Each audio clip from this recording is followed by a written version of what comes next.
But when I was abroad, I I had the fantastic opportunity of meeting people from like 30 different countries, and I made some really close relationships with these people. I still talk to them all to this day, and they all spoke my my language so well, and I was so grateful for that.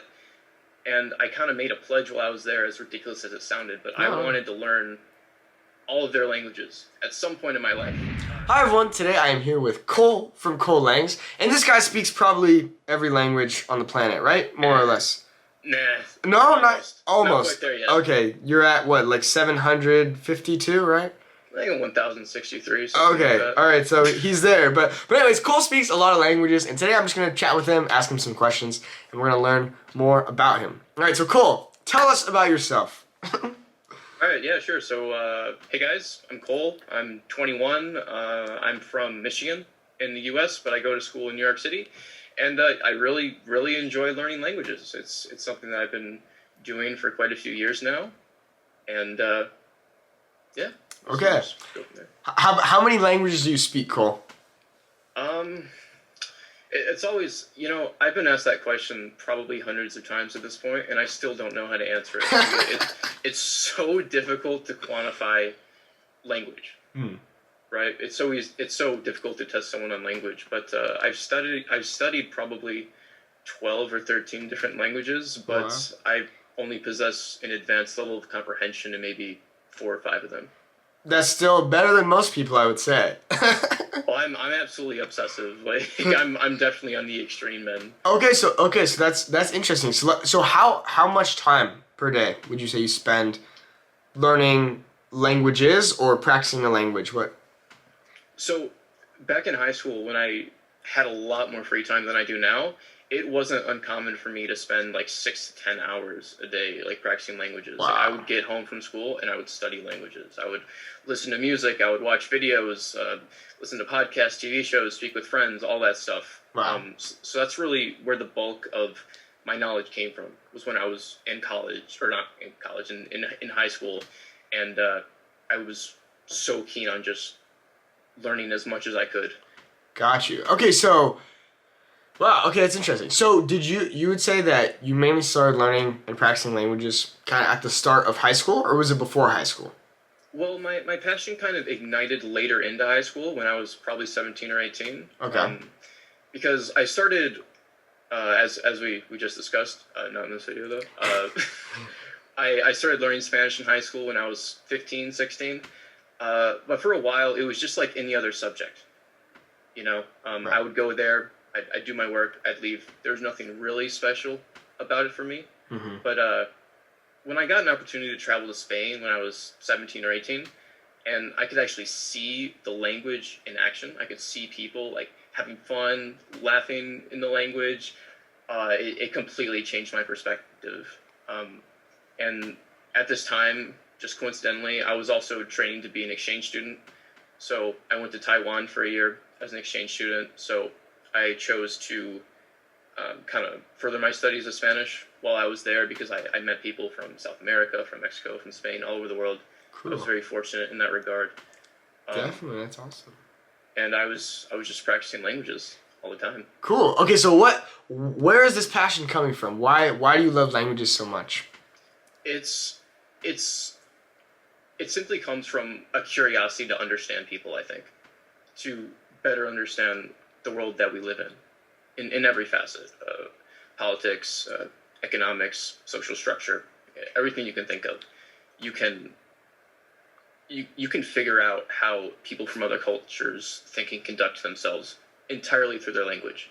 Sure. And it gives you such this important portal through which other people are living that I think it's I can't even think of a word to describe it. It's just it's such a profound thing to study a language and to apply it with other people of different cultures. Right, definitely. It's like language is kind of at the core of who we are as humans, right? Without language, we would, what would humanity be nowadays, right? Exactly. We'd still be like throwing rocks at each other. I don't know. Exactly.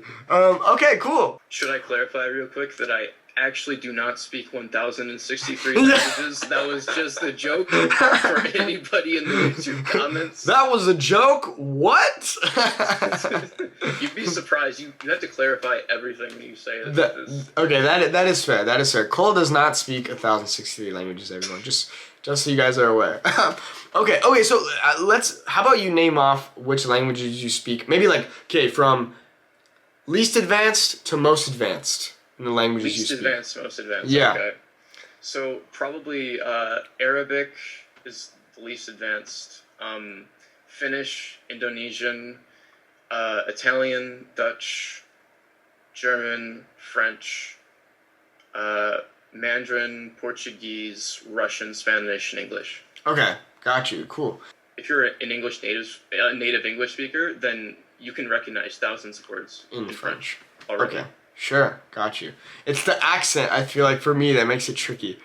Yeah, but I mean, it's just like, it's the same thing in other languages, in Spanish too. Like, it may seem like really alien at first, but once you really start to discern the individual vowels and consonants, then it becomes a lot more intuitive. Absolutely.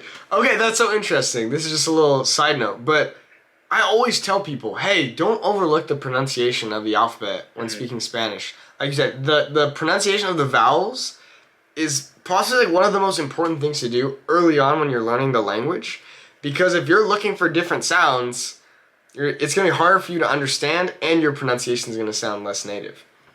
Yeah, 100%. I like to look at the vowels when I first start learning the language, so that I can build up that habit. Because I may not be able to make the sounds or discern the sounds the very first day that I'm studying the language, Sure. but I'm at least putting it into motion, right? I'm starting to build that habit of saying things with the proper pronunciation. And again, it won't be perfect at first, but it'll put you in a lot better position a few months from when you start.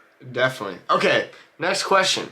What is the final goal? What is, the goal of Cole, so they say, when it comes to languages? Do you want to just learn a bunch because you love them? Do you want your future career to be with languages? Do you want to have a language teaching business? What's the goal?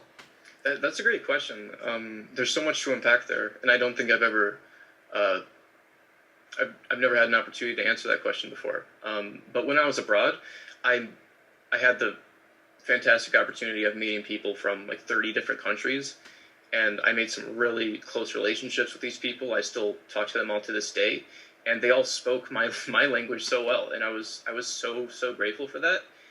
And I kind of made a pledge while I was there, as ridiculous as it sounded, but I wanted to learn all of their languages at some point in my life, to at least a B1 lower intermediate level, to the point where I could converse with them and maybe even their family if I go to visit them in their own native language. So that's kind of where I'm at. I have I have this whole list of languages that I'd like to get through at some point. Cool. But as an end goal, I'm not entirely sure. I'm very content with reaching a B2 level. I think it's a very comfortable level to strive for. Sure.